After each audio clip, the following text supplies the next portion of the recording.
Hi, it's Phil Stacy, Executive Sports Editor at the Salem News. Welcome to the Salem News Sports Podcast, Bandied About.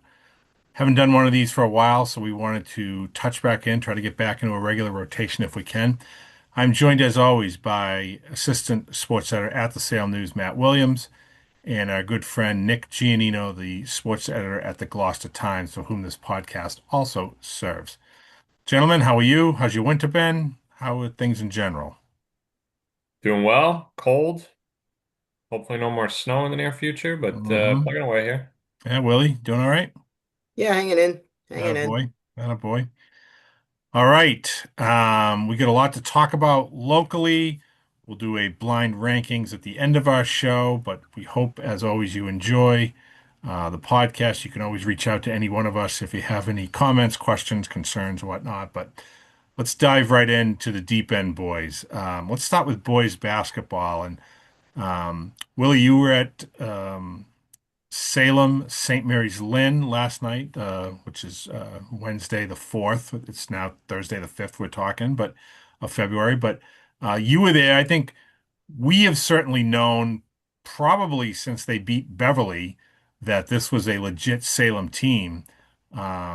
Did this win over top-ranked St. Mary's, top-ranked team in Division Two, St. Mary's?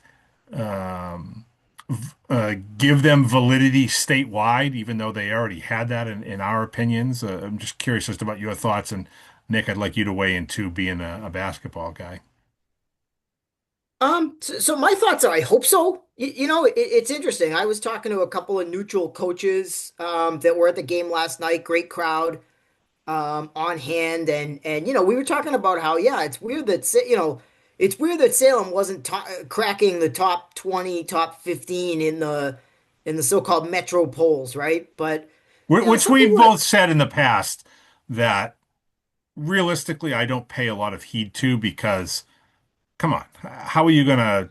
Nobody gets out to. It's not like the NFL where you can watch every game and it's once a week. Nobody gets out and sees everybody or things like Yeah, that. but it's Salem. I mean, once they beat Beverly, you got Beverly ranked and you got Salem not ranked and Salem beat them. I mean, that's kind of silly. But what my conversation with the coaches sort of centered around the fact that, in the age of the power rankings, those polls don't mean half of what they used to. Nobody really cares anymore. So, Salem's sitting here at number two in Division Three. They've been pretty well locked in at number two all season. Hanover's number one. Hanover and Salem played in, I believe, the round of 16 last year. They did. That's right. So Yep. yeah, we know Hanover is really, really good. Now, does this game potentially move Salem to number one or cement them at number two? I mean, if you're in the top four, you're getting home games throughout until that final four. You get off your home floor, you go to the neutral. So that's really the goal, right? Is to be in the top four. I think Salem's pretty well cemented there. I think from a confidence standpoint, from a program building standpoint, I mean it's a measuring stick game. I think Beverly was a measuring stick game for Salem too.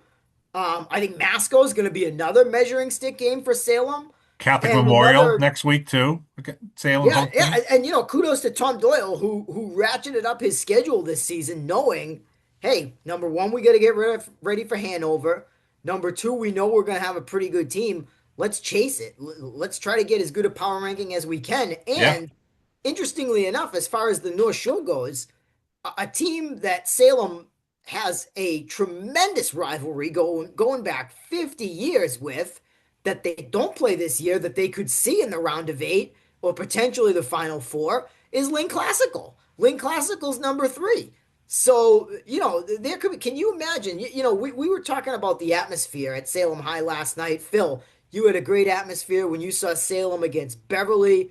Can you imagine if we have a Final Four game and it's Salem against Lynn Classical and they find a great big neutral gym? Maybe it's Connaughton Court at the Prep. Maybe it's Danvers High's got a nice big field house.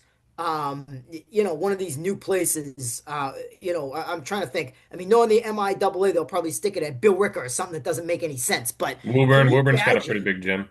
Can you imagine the crowd you would get for a Salem Classical Final Four game? I mean, that would just be awesome. So I think for me, for my money, without talking about the particulars of the game, it, you know, basketball's better when Salem's good.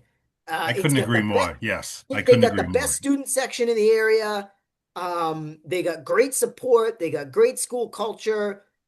They play a great brand of basketball. Yes, they shoot the three, but they are so active on defense. They are so committed to defense. They cause so much havoc, so many turnovers. They run the floor. They use all five guys. I mean, I think it was eight guys that scored last night for Salem. So, I love you that line you got too about passing the ball to the freshman like late in the game, and it was Mhm. like anybody on this team who's on the floor, we have confidence in. We can get them the ball in crunch time, and it doesn't matter who it is, senior, freshman, whatever. I also think, and we've talked about this before, but if you harken back to that 2023 Super Bowl run for Salem, fans came out in droves, and it was such a community event and so impassioned. I think because a lot of Salem's athletic programs struggle to keep up with other, whether it's Northeastern Conference teams or other teams that they face, for whatever reason. Basketball has remained the lifeblood of the school's athletic program, the city. And when they have a great team, like I think we can certainly say at 14-1, this is a great team. I think that the city just rallies behind it. And the photos from your game last night that we got from the great Jared Charney showcase, how packed those stands were and all. And I think it's only going to continue as they, no pun intended here, but as they march into March, when the playoffs kick in and they start getting a couple of home games there, it's just going to be wild. Well, I think two quick points. First, interestingly enough, if this Salem team makes a Final Four, that would be Salem's third Final Four in a boys sport, football, baseball, and now boys basketball. And we think of Salem as a little engine that could, but their neighbors from Peabody haven't been to a Final Four in a boys sport in 17 years, going back to 2009. Beverly's last Final Four in a boys sport was when? 2019, 2018? Probably lacrosse. Yeah. Something like 20. that, Yeah. or baseball went to Well, the state final in they made 2018. it So to the guard. The basketball team made it to Oh, the that's right. guard Yeah. Basketball team. is that a COVID The, Final the Four COVID now? Or year. how many teams do they Yeah. win They the were most? Final Four in that Final Four. winter of COVID. Right. Okay. So even that is 6 years. So that's Yeah. Right. one in 6 years. And so these other schools, like it's funny, we think of Salem as like the little engine that could because they're That's either a great down point. or they're great. And these other schools that are sort of at a B minus level the whole time, but never get that A, right? I mean, it's a little crazy. You're And gonna then be the other thinking, thing, what is Peabody? You thinking of like the Amigos hockey team was the that was the last one? last boys team to make a Final Four. Yeah. Wow. Because they had, obviously soccer, girls soccer won a state title. Yeah. What year was that? Like 2012?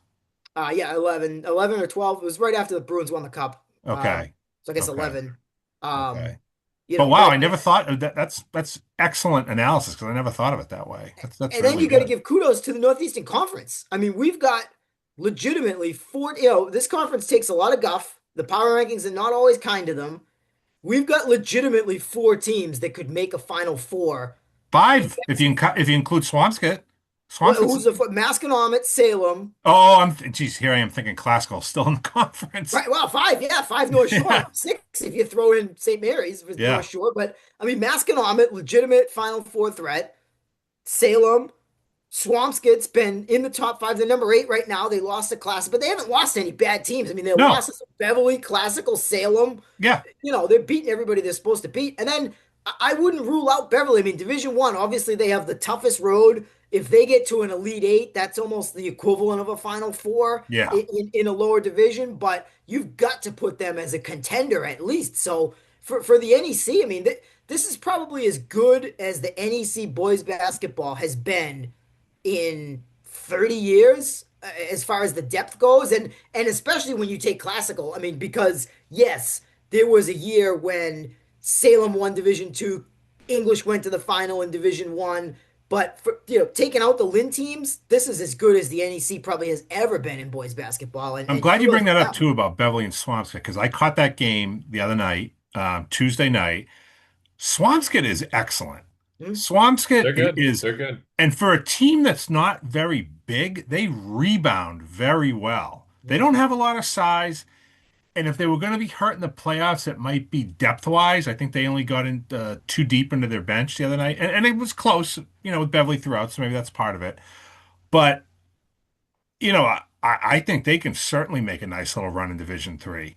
And as you said, Willie, they've lost to Masco, they've lost to Salem, they've lost to Beverly, they've lost to Classical. All teams that we just said could be Final Four teams. So let's not forget, Swampscott started the year 9-0. And between Connor Chiarello and Teddy O'Neill and Michael Lutko, these guys can play. They can play some ball. Beverly, like you said, I mean, I think for them to land a top eight final ranking, where Division One is just a minefield, they would almost certainly have to win out, which means finishing 17-3. They're 12-3 right now. They'd have to win their last five. Other than Winthrop, which they should beat handily, I would think it's going to be a gauntlet for them. They got to play in that what is that, Nick? The old Comcast tourney, the one that's at Emmanuel, the Comcast tourney, right? That I think February. it's still might still be called that. Yeah. Yeah, I think so. Um, and I know they have what, Newton South and Charlestown. Then they play Everett, and then they end with who am I forgetting that they end with? Everett, and it's another tough one that they end with. I know that. Um, so they may only get the one home game, but you're right, Willie. Like I think when they're playing at their best, there's really nobody I don't think they can't beat. But they do have to be at their best, and that means sharing the ball, really getting after it defensively, which they did the other day against Swampscott, really avoiding turnovers. Nick, I want to know your thoughts on just the area in general. We haven't really touched on Masco. I don't know how many of these teams you get to see face Gloucester, but weigh in on your knowledge of things and even give us a little Manchester Essex. Yeah, I mean it's tough. I wish I've seen these teams more. Gloucester's having a bit of a down year. They're young, they're rebuilding. They can't really compete with these upper echelon NEC teams. But obviously I keep tabs on it. I do the stats. And you guys are right. Very legitimate. All these teams that we've mentioned are having incredible seasons. I think Salem, I don't think anyone saw this coming with Salem. Willie mentioned last year they lost to Hanover in the Sweet 16. Bring back a similar team, but I think a big difference maker for Salem has been Cleto in the middle. The freshman there, he's got some size. Lido He's Deng, yeah. hammering rebounds. What do you have? 17 boards against St. Mary's, Willie? Yeah, well, I Um, was gonna say too, one thing that I think has been huge for Swampscott and Salem is the young big men, right? yeah. Whether it's Lutko and Moscoso for Swampscott or this Cleto Deng. I mean, he's listed online at 6'4". I was standing next to him last night. I mean, I'm telling you, his sneakers, they're like size 12, size 13. I mean, these are massive shoes. So this kid's gonna grow even more. I mean, this kid is I don't want to like put too much pressure on him or whatever, but just based on his body, when he grows up into potentially like a 6'7", 6'8" guy, I mean, this kid's gonna be like a Division I player just based on the sheer size of him. I mean, Ilian Rodriguez is not a short guy. I mean, he's a guard. He's probably 6'1", and I mean, Cleto was towering over him. And those that follow the area, they know Rocky Barea Arias for St. Mary's, which how much better would Classical be if they still had him? My Lord in heaven. But Roki destroyed St. John's Prep. He's one of the best big men around. He had 21 points and 17 rebounds last night. And Cleto's going head to head with him. Now Roki's a senior. Cleto's a freshman. This kid could be like the next thing. He was really impressive. So I know I they think love that's like too a the huge thing. was it Jamie Hanson Armstrong, Hmm? another freshman. They love his handle. Yep. Uh, you know, he's not asked to do. He doesn't have to bring the ball up court. He's not asked to score double digits tonight. He's a plug and play guy on this team as a freshman. But wow, does he give them a nice little jolt when he comes in off the bench? Gets after it defensively. Really tenacious player. Fits in well with whatever other fours on the court with him. Nick, sorry to No, interrupt you. Go right ahead. these are all great points, but to be clear, I do think Salem is a threat to not only make it to the Final Four, but win a state title. And again, not to put any pressure on them. Obviously, they have the one loss down in Florida. We don't know much about that opponent there, but Tommy always schedules pretty competitive games down in Florida, so I'm sure that team was legit.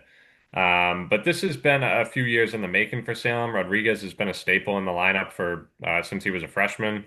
You know, Nate Lane has made big strides. And you look at a guy like Rodriguez.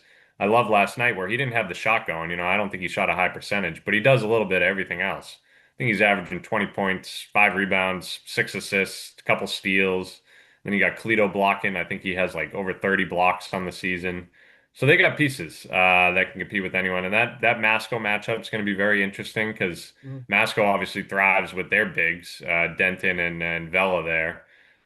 So Cleto's going to have his hands full with those two, but Are we that's a overlooking Masco a little bit? And I know that sounds like silly when you say, the defending champions who have another outstanding team this season, but we're giving a lot of love to Salem, rightfully so. We're saying Beverly could make a nice run. We talk a little bit about Swampscott here. Are we maybe taking Masco for granted? Like, is this still the best team in the conference, guys?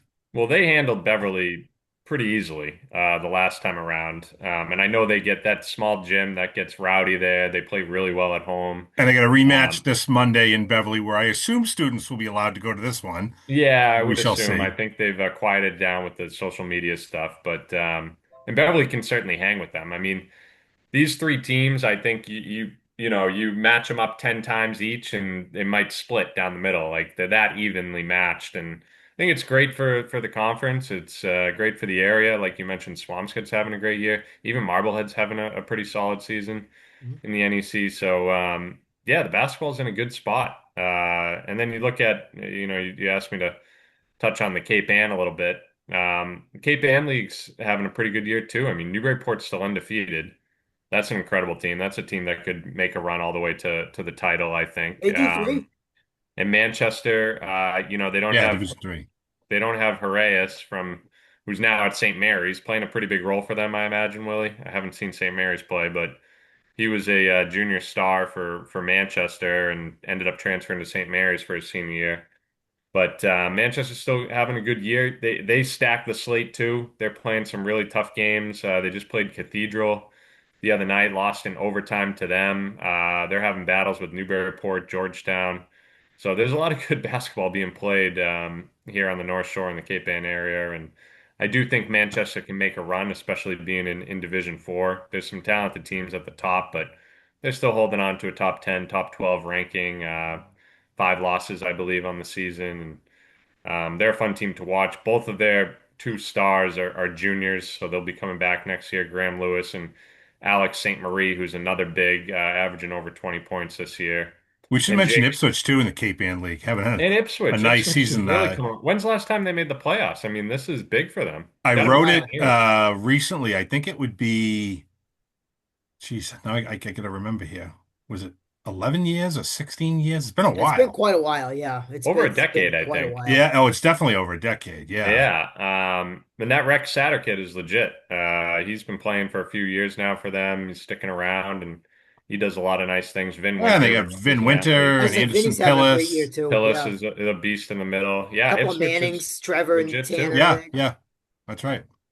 Yeah. All So I right. mean, we can go on and on with these teams, but it's been fun to watch, if nothing else. Let's switch quickly to the girls because we do want to get to some other stuff here. Um, it seems to me we're three-quarters of the way through the regular season here. Almost, actually, as of this date, it's really only about 2 weeks left in the regular season. Danvers appears to be the class of the area, 14-1. Are they our best bet, Willie, to make a playoff run? Are they a great record in a down league? What are your thoughts? Just a synopsis on the girls' basketball scene this winter. I think right now they're the best team in the conference for a couple of reasons. Number one, Peabody, even if they were to share the conference title, which they may, they're going to play on Monday. Same thing with the Beverly boys. Peabody girls in Division One, they got their 10 wins, they're going to make it, but to make a run in Division One is pretty challenging. Danvers is in two, so that's a little bit, not as challenging. Obviously, still very challenging. You can see their power ranking is not great. They avenged their only loss of the season against what I think is a pretty decent Hamilton Wenham team. Yep. So that's nice to see. They've got a pretty good front court. I think, so out of the conference, that's probably accurate. You've got Swampscott, which I think can beat anybody on any given night, but doesn't have maybe the depth.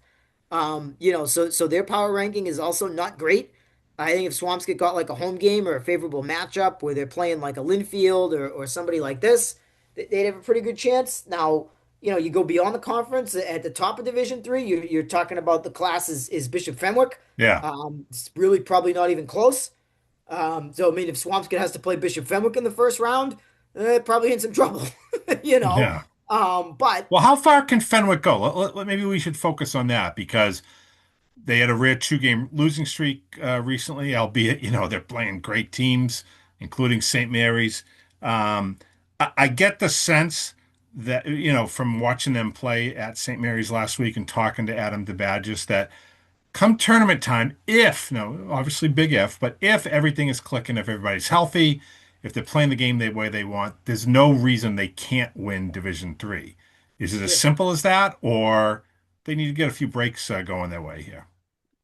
I mean, I would agree with that. I don't know that they need breaks, but they need to play well. They're not they're really good. They're not good enough to show up and go through the motions. Correct. After the say first or second round. I mean, I think And I that's. think they need to play with a lead, in my opinion. And I'm not saying they did go through the motions in their losses, but I do think that they need to be on. And I Yeah, mean, just look at the two St. Mary's games. They were on at home, they were off on the road, and hey, you played 20 games. I don't think you're going to be on for all 20. I think that's really hard to do. And so if you're going to go through a lull, you want it to be in the middle, not at the beginning, not at the end, right? right. So that's fine. I mean, and the one thing I do, worry about with them with a small W, not a capital W, but the tournament experience that their seniors missed out on 2 years ago, I think is something that when they get Great into the point. round of eight, the round of four, could be an issue. I mean, they made the second round last year, had a road game against Medway, played pretty well for a couple of quarters, ended up losing. That was good experience, but it's not the kind of experience they would have gotten, as sophomores when they probably would have gone to the state final or maybe even won the thing. So, that's really the only thing that I worry But on about. the And flip again, And, side, and just for clarification, that was the year that Fenwick as a school was banned from postseason play by the MIA. yeah. And they And had an again, worry excellent worry team. with a small W. Like I'm not Yeah. I'm not saying it's an Achilles heel or it's even a fault, If I but yeah, could and on throw the in with that same thing, Willie, I would say they get so much of their scoring from inside, mhm. with Celia Nielsen and Caitlin Boyle. I mean, two outstanding Division One players. They can shoot. Obviously, they can both shoot, but they do a lot of that work inside. I do worry, small W to use your phrase, that if they were trailing and they had to rely on three-pointers to get back into it, that's not necessarily, they can certainly shoot them, but it's not part of their forte as an offense.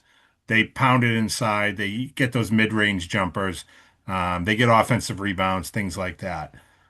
You know, burying eight three-pointers in the game, that's not really their style.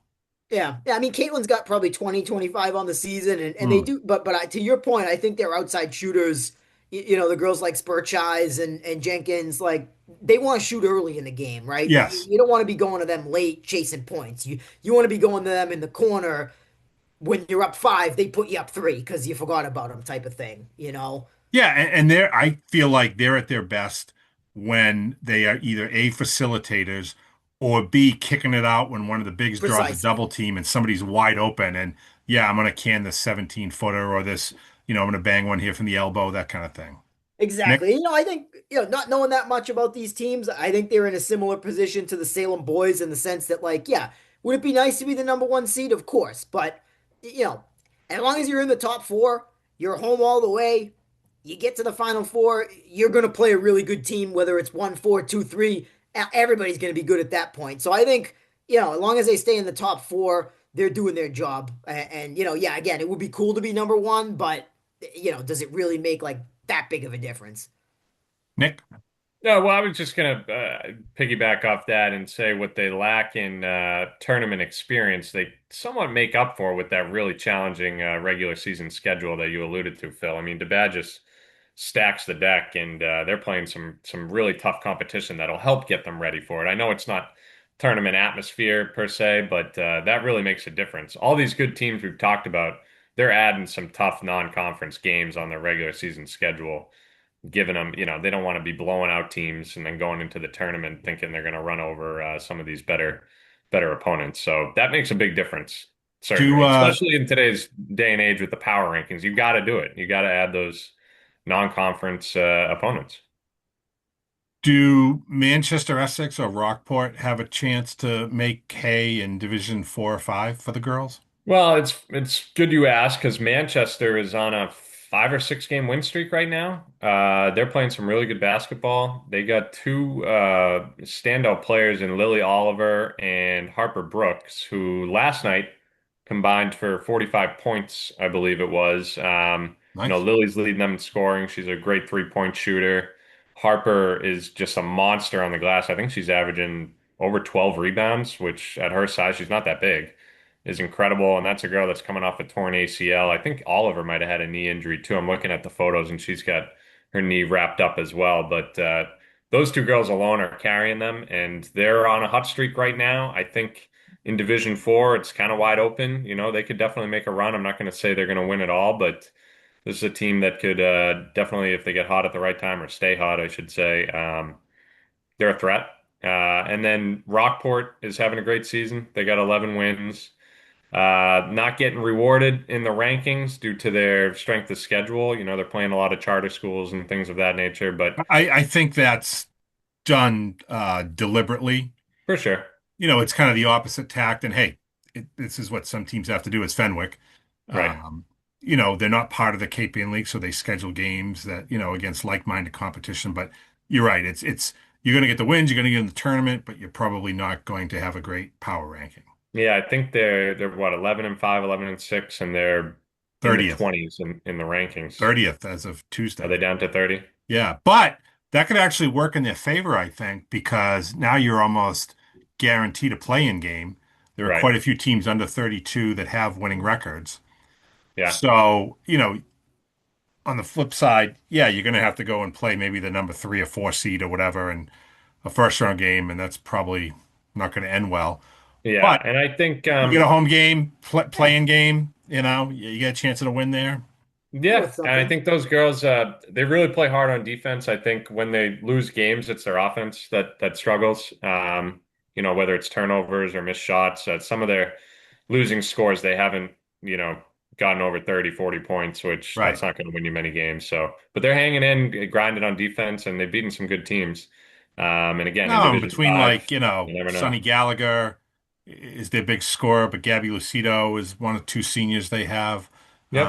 It's hey, story of Rockport sports, I guess. Small Yeah. team, but big heart, and they do what they can, kind of thing. And So I should touch just quickly on Gloucester. The girls are under 500.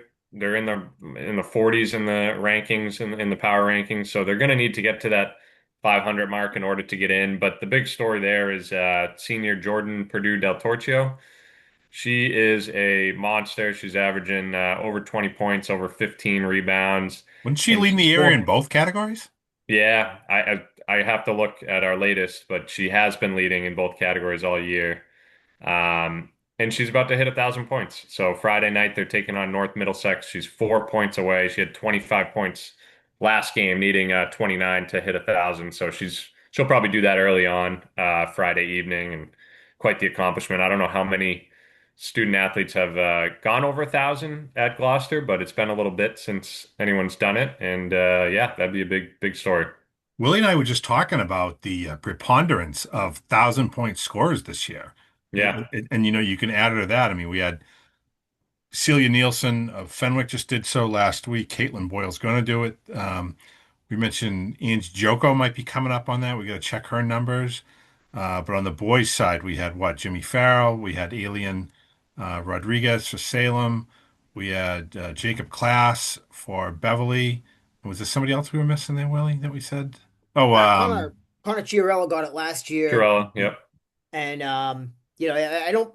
Teddy O'Neill's probably not that close, but he'll probably get it next year. I mean, yeah, he's only a sophomore, but yeah, he's on the way, certainly. yeah, definitely on the way there. So, all right, let's move from the hard court to the ice, and let's stick with the girls here. Willie, um, Beverly has been far and away the best team in our region this year.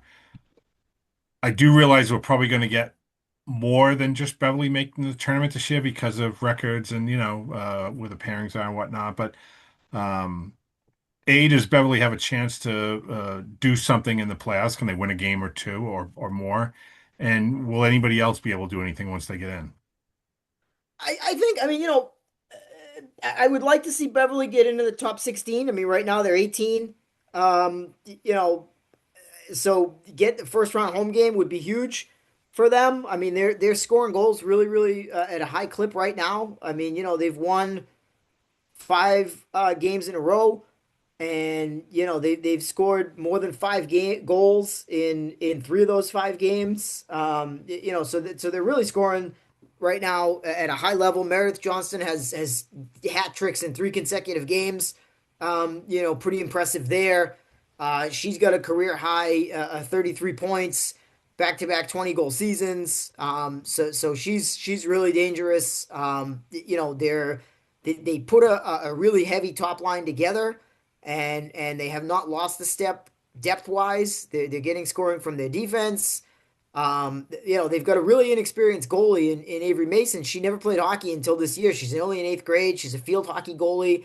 They put her in the net. They needed her. She's great.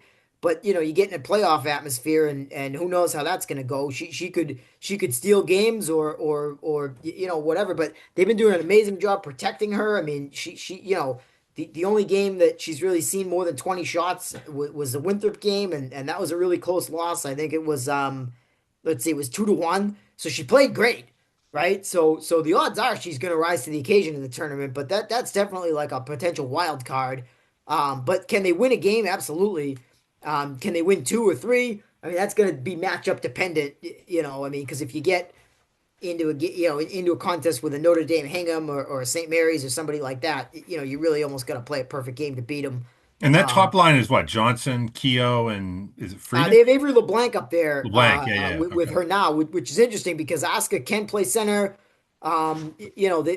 Avery's centering the line right now, so they could break them up if they needed some depth. But the eighth grader Zoe Abell has got 15 points on the season. She's given them some depth. Meg Ryan can carry her own line as well. The senior who's been the wing, on the Keel line in the past. So what I like about what they've done is that a lot of times you see this with the Bruins, right? Like it used to be that if they loaded up the first line with Bergeron and Marchand and Pastrnak, the other two lines, not so great, kind of passengers. And for Beverly, that second line and third line have been pretty good, excellent puck possession wise, chipping in offensively, especially with Zoe. So they've been able to make a really heavy top line without losing a step when the second line is on the ice. And so I think that's really worked out. They next Wednesday will play for the NEC NEHL title against Winthrop. And then their season finale is against Woburn. Woburn right now is number 10 in Division One. So that's an opportunity to make a statement, earn some power ranking points, and that should be At a really O'Brien, interesting right? game as Down in well. Woburn. It is away, yes, but they'll be comfortable in the black and orange there for sure because that's their colors too, right? So, Yeah. that's during school vacation week. So it's been great to see. It's a little bit of the changing of the guard. Obviously, Peabody kind of graduated everybody. He's been the class of the conference for a while. I mean, Beverly already has 13 wins. This is the most wins that they've had in a season. Since they had the 19 game unbeaten streak in 2017. So already a success for Beverly by any measure. But obviously, as the season's gone on, their sights have got set higher, and they're certainly not satisfied. At this point, I mean, I think coming into the season, anybody would have said, "Wow, you go 13-7, you're going to be pretty good." But when you're 13-3, you don't want to go 13-7. You want to be even better. Yeah. Great points. Um, Nick, tell me about the Gloucester Fishermen shifting over to the boys. Um, I think like a lot of the conferences here, they've had some ups and downs, but they seem to have gotten over a little hurdle they had recently and are back to the winning ways. A solid win over Triton, and they have a big game this Saturday night against Beverly, as they're still very much in the NEC title chase. Yeah, absolutely. Like you mentioned, kind of an up and down season for them, but still have been over 500 the majority of the year. They're sitting at 9-5-1 right now. Couple wins in a row. They got their first shutout a couple games ago against Masco. Now they whacked Triton, although it was a close game for a while, according to Coach Geary, but they ended up winning 8-2 in that one. They're coming along. Trey Maroney's playing some really good hockey in net, second year goaltender for them. That's been a big difference maker, especially when they're kind of sluggish in terms of scoring the puck. But Gloucester, and you've seen them too, Phil, this year. I think their best asset is their speed. Oh yeah, They no got a lot of question. strong skaters. The freshman Bryce Albano is just ridiculously talented. He's really making an immediate impact for them this year. I did a story on they have three brothers actually playing on the team this year with Bryce, Lucas, and Chase all playing pretty significant roles.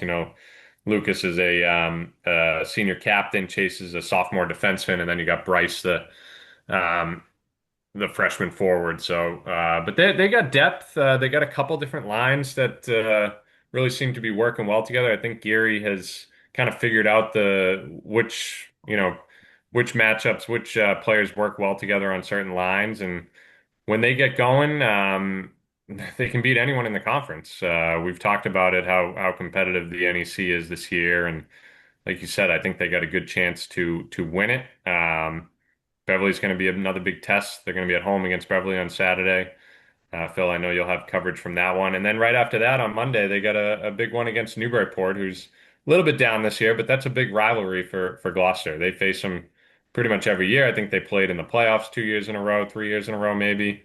So they always get up for that one. And yeah, I mean, when Gloucester's playing well, they're a fun team to watch. I think the best game still all season in North Shore hockey was that Gloucester Beverly game Yeah, where Gloucester was down 4-1 with a few minutes left in the under third. 5 minutes to And go, and they end up winning in regulation 5-4. yeah, That was that crazy. was incredible. And it's funny that game is basically turned Beverly's season around. Yeah. They've been, with the exception of a 1-0 loss to Winthrop, they've been going great guns since then. Ty Chinalong, the goalie's had three shutouts, including one Wednesday night against Masco. Um, Everything now seems to be clicking for them since then. I mean, maybe sometimes teams need a game like that to shake things up and make them realize, like, okay, hey, we really have to get after it here. Um, I'm certain that Beverly is very much looking forward to this rematch Saturday night, Oh yeah. after having lost in the fashion that they did the first time. It's a team of 13 seniors, chance to win their first outright conference title in 12 years since their 2014 unbeaten, I mean, the state championship team. Um, it's a great race between Beverly, Winthrop, Gloucester, Danvers. They're all in the race with 2 to 3 games left, depending on, I think Beverly has two left. Everybody else has three in the league. Um, so I think it makes for great hockey. Um, it's been good. I mean, Willie, what have you seen, from what you've heard or whatnot from either the conference or St. John's Prep? And you had a chance to watch them this past, I should say a week ago against Catholic Memorial. They're in a nice little run of their own. No, 6 wins in a row now, I think it is. Yeah, St. John's just finds a way. I mean, this time of year, they just find a way. It's kind of a machine.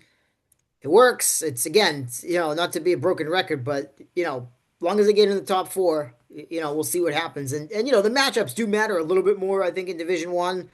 You want to be two or one so you can avoid those other teams a little bit more so. But having said that, I mean, they've put themselves in pretty good position to potentially, make some noise with a good, and they play good defensive hockey. I think, similar to Fenwick basketball. I think a big thing for them is playing with a lead, right? They're not really built to chase the game. I mean, they got just take number one Catholic Memorial, who their coach of the prep thinks is the best team in the state. On the road they got into a little bit of a wagon game, a shootout. Yeah. Lost 5-3. At home they got a lead, a 2-goal lead. They forced CM to play their brand of hockey, a defensive game, a tight checking game. Got some big breaks on the penalty kill in terms of hitting the post and getting some big saves from the goalie. So I think, there's just something about St. John's that, as long as those coaches have been there, which is about 20 years now, I would say for about the last 15 of those 20 years, the calendar switches to Martin Luther King Day and February, and that team just knows how to play its brand of hockey to how to impose its brand of hockey on its opponents. The number of times, even back in the Super 8 days, when they'd be on the outside looking in, on January 4th, and then go on a 12 game unbeaten streak, and here we go, because, it's almost like, the old Patriots used to be in December, where it's, after Thanksgiving is when the season starts. Like Yeah. after MLK Day, the prep's going to be there, right? They've just, it doesn't matter. The names can change. Some years they have more offensive talent than others. Some years they have more kids with better hands and better shots, but they always have skaters and they always have kids that they get to play their brand of hockey. Now, you blend that with the scorers, maybe that's when you actually win the state title, but whether they have that or not, they're going to be there, and you're going to have to work hard and play your best game to beat them, because they just impose their will. I mean, you've watched them a heck of a lot more than me, but from the outside looking in, that's sort of how I look at it. Yeah, I mean, let me touch on that and just a couple of other teams quickly before we move on here. But I think all those points are very spot on. They do tend to play their best hockey, well, start to play some of their best hockey mid-January on, hopefully peaking in the playoffs as far as they're concerned. Um, I think that they've had basically a split of the cage all season. I think that they're probably starting to lean Jesse Bernardinelli now, the sophomore. He's probably going to get the bulk of the work. The rest of the way would be my guess. I don't have any inside info, but that would be my guess. I also think what makes this team different is that they lost 3 games in a row in January, which hadn't happened in a dozen years, and they kind of reevaluated things and said, this is what we need to do, and this is what must change if you guys want to reach these goals we have for ourselves. And they've turned it on. I mean, they split with CM after they beat CM after losing the first time. They beat Zavarian after losing the first time. They beat St. John's of Shrewsbury after losing the first time. They finished second in the Catholic Conference. It's 7-3 after being 1-3 at one point. So they're doing well. They're certainly not out of the weeds. They've got some tough tests coming up at FIAN, at AC coming up. They still have to play Andover later in the year. But as you said, I think as long as they're top four, they should be in good shape. Now, I think the Division One hockey is kind of its own beast in that that doesn't guarantee anything. Um, a couple of years ago, I think we had a 5 lose to a 27 in the first round. It's tightly bunched. Big if, not like little W like worry, but big if they play the way that they're capable of playing, yes, they can make a run. I do think CM is probably a little more talented and a better skating team, but they've shown they can beat them. Could they do so again in the playoffs, whether it was the state final or semifinals, whatever it would be? That remains to be seen. Long way to go to get there, but they certainly have, when they play their game, they have the talent to be able to do so. I want to touch quickly on Danvers, which again, what I mentioned to you, Nick, they've been up and down all season. Where they've really played well is within the conference, and they need to continue to do that and then show in these last few non-league games that they can make something happen. When Evan Morey's on in goal, they usually do very, very well. They got a good defense led by Drew Godfrey, Jacob Langlays. I really like the way Cooper Dunham's played all year. He's right there neck and neck with Logan Bowen of Beverly for the league scoring title. Um, Thomas Fish has played very well for them. Owen Stanton has really started to step up. Junior center having himself a really nice season, a kind of a breakout season for him. He's the one So that hit the game winner against Gloucester in yeah, that overtime. great snipe to beat Gloucester 2-1 in overtime. That's right. Yeah. We mentioned Beverly. It's funny, Willie. Beverly has the leading girl scorer in the area, and Meredith Johnson, leading boy scorer in the area, and Logan Bowen with 34 points. But guys like Mikey O'Leary, Kobe Malinata getting it done well. Ryan Everett on defense. Even a guy like Drew Murphy, second line senior center, plugging away. He's doing a nice job. So they're doing well there. And I'd love to be able to see this the Peabody Saugus Swampscott team get into the playoffs.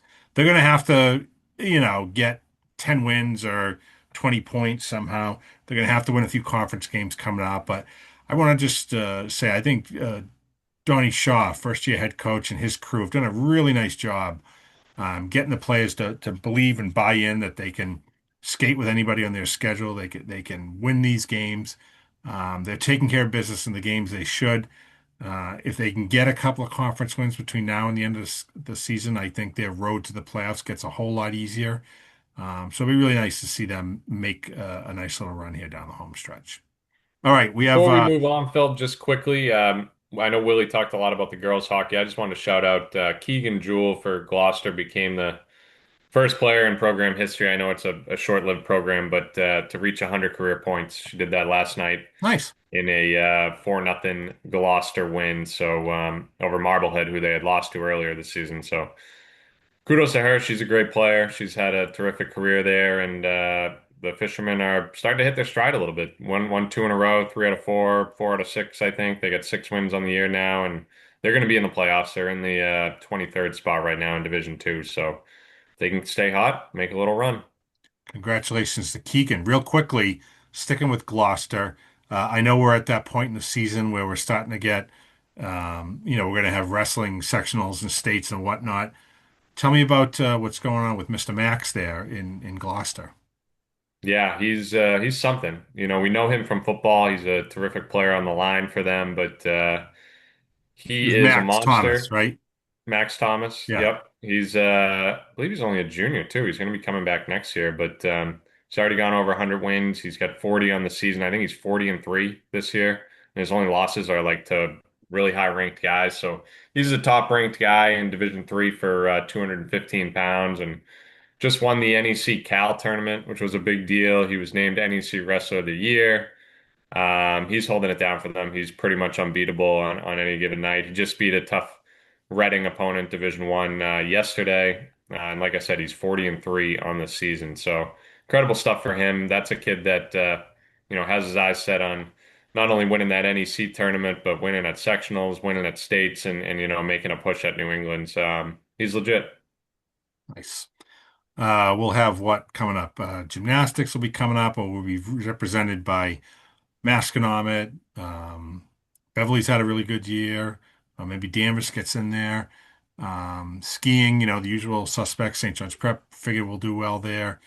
Although Hamilton Wenham and Masconomet have had good seasons as well. Will you see just real quickly anything in the pool that we should expect? I know Marblehead is. I just saw they won their 26th straight conference title. That's amazing. 26 straight and all under Sue Garten. What a program she's built, huh? Yeah, Beverly got a state title in there somewhere, so I don't know how they managed to not win the conference, but you know, kudos to the North Shore Sharks or whatever they call them over there at the Y. There we go. All right. Well, we're going to end up here with our blind rankings, which I will throw out 5 items to the boys. They don't know what they are. They have to rank them blindly, 1 through 5. And generally, I like to keep this to North Shore high school type stuff. Yeah, what's your, best gym or whatever, that type stuff. I like to do that. But I would be remiss with the Super Bowl on Sunday. Patriots Seahawks Super Bowl 60 rematch of Super Bowl 49 that also worked out well in New England's favor that day. Will it happen again? We shall wait and see. But we cannot be out there in Santa Clara, but we feel like we know things pretty well and we have a good take on the Patriots, whatever. So um, they're underdogs to Seattle, formidable opponent, whatnot. I want to give you 5 Super Bowl related items, and please uh, rank these blindly based on likelihood that they will happen. Okay? So this is, in your opinion, how likely is this to happen? With 1 being feel the most confident in, and 5 you feel the least confident. Okay? So Okay. for starters, I'm going to say Stefon Diggs will have over 1,000. Yeah, 1,000. That would be something. 100 yards receiving in the game. I'm gonna put that at 4. What's he got? Maybe 3 games this year where he's gone over 100, That sounds right. Yeah. 3 or 4 games. I think he'll make some big plays. He's definitely going to be involved, but going over 100, I wouldn't bet on it. Okay. So let's put that at 4. Okay. Willie? Yeah, 5 games with 100 yards. Okay, 5. Um, It's more than I would have guessed. but in the playoffs, in 3 games, he's got 73 yards. So that's an average of what, 24 yards a game? So that's not very good. So I'm gonna also put it at number 4. I mean, I like him as a player. I think he's pretty good. I think they're gonna throw for more yards in this game than they did in the previous games because of the weather and because of just the style of game it's gonna be. I think it's gonna open up in the second half, but I do think May does like to spread it around and doesn't really like lock in on one guy. So I'm gonna put it at 4. Okay.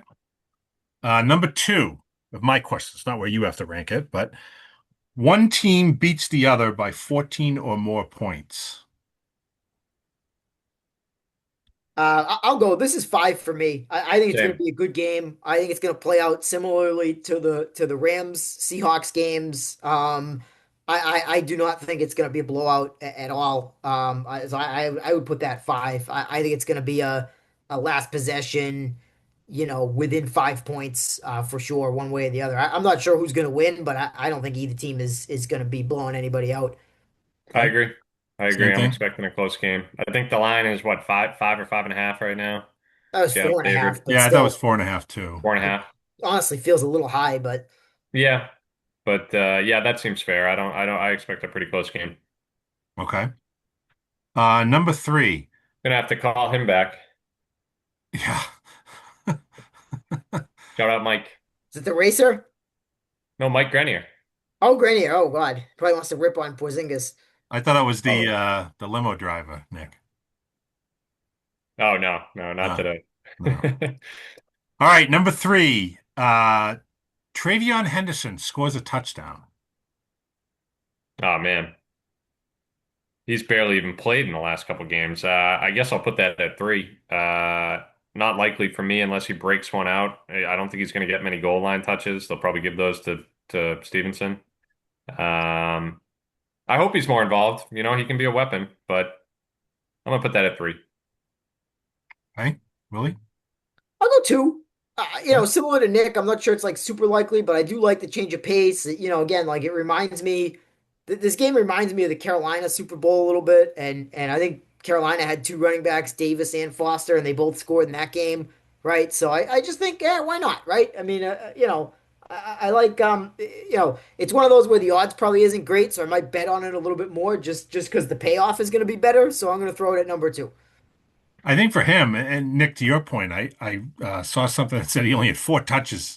I'm sorry, yeah, 4 carries against Denver Yeah, in the AFC title game, and those holes are getting closed up quickly. But he's a guy who's made a name for himself this year when he gets to the outside, and if he scores, it's probably going to be on a 60-yard run kind of that's thing. what I'm saying. Yeah. So, okay, number four.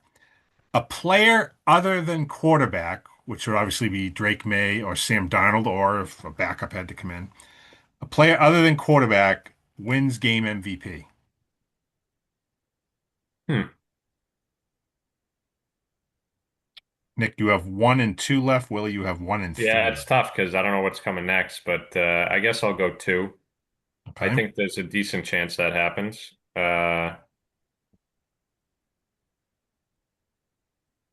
I Who do do you? think at the same time, though, if the Pats are going to win, May's going to have to play well and likely would get the MVP Hmm, if they won. Speaking of which, they're announcing the NFL MVP tonight, I believe. my guess would be Stafford, but My oh, guess would be Stafford too. And honestly, I'd be okay with that. We yeah, don't need any more distractions going into the big game. yep. Nice. Um, yeah, I'll put it at 2. Okay. Willie? I'm gonna go 3 as well. Just because I think it's so it's so uncreative. These people that vote for this thing, they just are gonna punch the quarterback unless it's like really, I mean, unless like Smith Nagaba has like, 260 yards or something. Like Right. I just think they're gonna go with the quarterbacks by default. And I agree with Nick. If the Patriots win, it's hard to imagine there's like literally anybody else that would even be a candidate. I mean, who the heck? Hunter Henry, like no, like Robert Spillane, like they don't have any stars. They don't have anybody else that would even be in the conversation. So like that's at least 50% odds it's going to be a quarterback. I And mean, then unless Ramondre ran for 200 yards and three touchdowns or something. yeah, and then Donald's such a feel good story. I think people are going to want to vote for him because they feel bad for him. And then again, like I just, I don't see these people voting for like Kenny Walker or whoever. So I'm gonna put it at three because I don't think that the voters are very imaginative. I can't say that I could name every Super Bowl and not all 59 Super Bowl MVPs, but was Julian Edelman the last non-quarterback to win MVP in this game? Uh Maybe. Because Mahomes has won several. Hurts won it last year, right? Cooper Kupp was MVP of the Oh, there you go. Bengals Rams Super Bowl. Okay, there you go. All right. So interesting that they didn't give it to Stafford, but you know, so it goes. All right. Well, I hate to tell you, boys, but you have walked into a bear trap here by leaving yourselves number one only. My last question is, there will be a safety in the game. Ah, well, there you go. Yes, Hey, because every I mean, right it's not now. impossible. It could happen. good app. Well, I'm saying you didn't specify, so I mean, like, you know,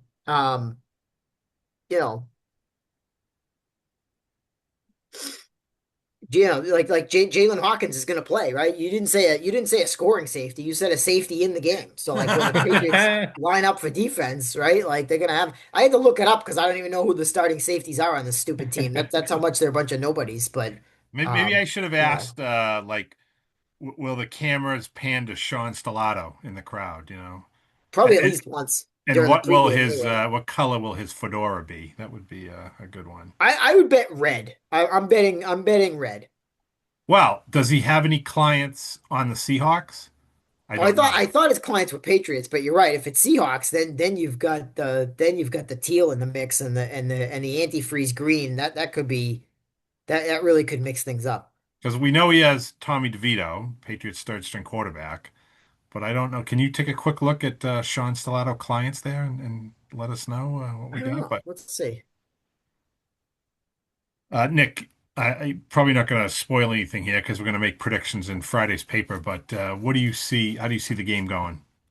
I agree with Willie. I think it's going to be a close game. I've gone back and forth. I really can't doubt the Patriots at this time based on all they've accomplished already this season. So I'll be rooting for them. I think it's going to come down to last possession. It would be something if the Seahawks are on the goal line with 30 seconds left and we have to relive that whole thing because I'm sure they'll run the ball this time around. But I'm going to go with the Pats and hopefully they bring it. And I think it being on a neutral site like that with the weather not being a factor, we're going to see more points. I do think Darnold is legit and has proven himself, and he's going to put up points. So we're going to have to put up points too. I think somewhere in the 20s for both teams probably. I did hear on the radio this afternoon that you can do all these insane bets on the Super Bowl. I mean, I guess that nowadays you can do it on any game, but there is a prop bet out there that says Seattle throws the ball from the New England 1 yard line, and you can bet on that Ah, during the game. pretty Like good. 550 to, whatever. But you got to answer for us there, Willie, on the client list? I haven't been able to find anybody for the Okay. Seahawks, at least not this year anyway. All right. Well, we'll see there. But all right, so you both took a safety as your number one pick in the blind rankings. Nick, you had quarterback MVP other than a quarterback number two. Travion Henderson scores a touchdown at three. Stephon Diggs goes for 100 yards or better receiving. And at five, one team wins by 14 points and more. Willie, the only change you had was at two and three. Travion, number two, scores a touchdown. MVP is someone other than a quarterback. Gentlemen, last thing, where are you watching the game? I personally like to watch these games alone. I Yep. don't want any distraction. I don't want like a food choice. I spent many previous Patriots Super Bowls working in our office because being the good boss that I am, I would let everybody else take that day off usually, and I would sit there and wait for the phone to ring and curse out whoever actually called in a score during the Super Bowl. But somebody had to be in the office in the old days. Nowadays, that's not the case. But I will be watching at home since my wife and kids don't care about sports. I will be by myself watching the game and in complete heaven. What about you two? Yeah, I'll be posting up at home as well with the wife. My dad is a Patriots fanatic, but it can be difficult watching games with him. He's very negative. So Maybe you it's should have him tough. pumping iron on those times he's negative. Your dad who loves to muscle up. Oh yeah, yeah, sure. Sure he'll be in the gym getting a good sweated before the game, but yeah, I'll be at home, Sure I'll be texting my buddies during it and whatever, but you're Oh watching it from yeah, the couch. definitely texting my buddies during it. Yeah, we'll have a running thread, I'm sure. But Yeah. Willie, the boys' first Super Bowl. What's the plan at your? I'm assuming you'll be at home. I like to watch the game with my dad, so I'll just be at his place. I don't know where everybody else is gonna be, but it's fine. Watch it with your dad. Okay. Yeah, that's what we always do. Yeah, it's good. I mean, Oh, my nice. brother, my Okay. brother tends to be a little bit of a yeller. He gets mad at the refs like literally no matter what happens. But that's you get used to it after a while. It's fine. You know, correct me if I'm wrong here, and I'm not trying to be like highbrow or anything like that, but where we all work in the business, let's say, in the business of sports or whatever, I find myself I rarely get upset watching a game ever. Like high or low, it just doesn't like phase me too much. Like, I have a rooting interest, obviously. We don't cover the three of us don't cover the Patriots as a beat or whatever, so I do feel comfortable still being able to root for them or whatever. But yeah, I don't really get too high or low, and I virtually never yell at the television. You guys? Same. Oh, I only yell at the Lakers. You do? Okay. Because you are an unmitigated fan of the Lakers. You don't cover them, obviously. You don't have any, connection to them or whatnot. Yeah, that's good. Willie, Yeah. how about you? Um, it's different. I mean, it's different. You don't live and die with it. I think that's just part of getting old. Yeah, I think so too. It's different, and you just try to watch it from a different lens. I mean, I don't get upset, but certain things drive you crazy, right? But certainly not the Patriots. Not like I used to. I mean, it's been a long, long time Hmm. for me, really, since that was like a huge driver of emotion, shall we say. Yeah. Yeah. But nevertheless, fun. I mean, I'm excited about it. I think it should be. I'm excited about it because I think it should be a really good game, right? And it's just fun to be back in it. But Yeah. whether it's a local team or not, I mean, I think when it's a good matchup, I mean, you just can't. It just doesn't get any better than that, Yeah, no, I agree. And And I try to keep telling myself like this is all unexpected, win or lose. This has all been it's been a fun season because it was unexpected. So, absolutely, yeah. I mean, I think it's It's I just think it'll tough be fun. because if they don't win, there's no guarantee they're going to get back with this right, core. right. Yeah, Yeah, you and have even if no they do idea. win, there's no guarantee they're going to get back. I mean, you never know. Like that's the thing. You never Yeah. you never So, do know. There's been a lot of teams have been to one Super Bowl with win, lose or draw. A lot of right. coaches, a lot of lot of those. I mean, hey, Dan Marino went in his second year, never went back. So, Right. Well, Joe Burrow's well, been Joe once. I mean, Burrow Joe too. Yeah, Burrow might be the best pure quarterback in the league, but he's been once. So like, right. A lot of guys have been no times, but I right. mean, for May, it's like I think people assume he's going to go 9 times just because Brady did, and it's like. I agree. Yes. So, Yeah. so it is we say this in the state tournament all the time. It's like, yeah, when you get this far, you want to take advantage because you might never get back. Right. So you want to make it count. Well, I feel Uh, like, the collective we, like Patriots fans, you look at it like, oh, like we're back, new dynasty, but and like that's utterly ridiculous. I, yeah, I one thing think at a time. personally. Yeah, one Like, thing at how'd a you like time. to be a Browns fan or a Lions fan? Like, you've literally never been to the Super Bowl. And this is what, 12 times for the Patriots? Like, and I know, Nick, you weren't born yet, and Willie, you were probably a young guy, but I mean, I clearly remember watching the Bears, curb stomp the Patriots, and and looking so forward to it, and they're gonna win, and and then like they just get crushed. Yeah. So, you do have to enjoy it while it lasts. I mean, we were obviously fortunate enough to be part of the greatest dynastic run, Super Bowl run anyway, by a team. And, I just try to keep it like, hey, you know what? Like, it's all good here. Like, I don't want to see them get crushed, but, either way, it's been a good year. So it's Agreed. made Sundays fun again. So let's hope things work out well. All right. Thanks if you made it this far, thanks for tuning in, listening to our Blarney throughout for the last hour or so. Nick Giannino, Matt Williams, I'm Phil Stacy. We'll see you at the rink. We'll see you at the court. Make sure to read Salem News, Gloucester Times in print, online, and we will see you out and about. Take care.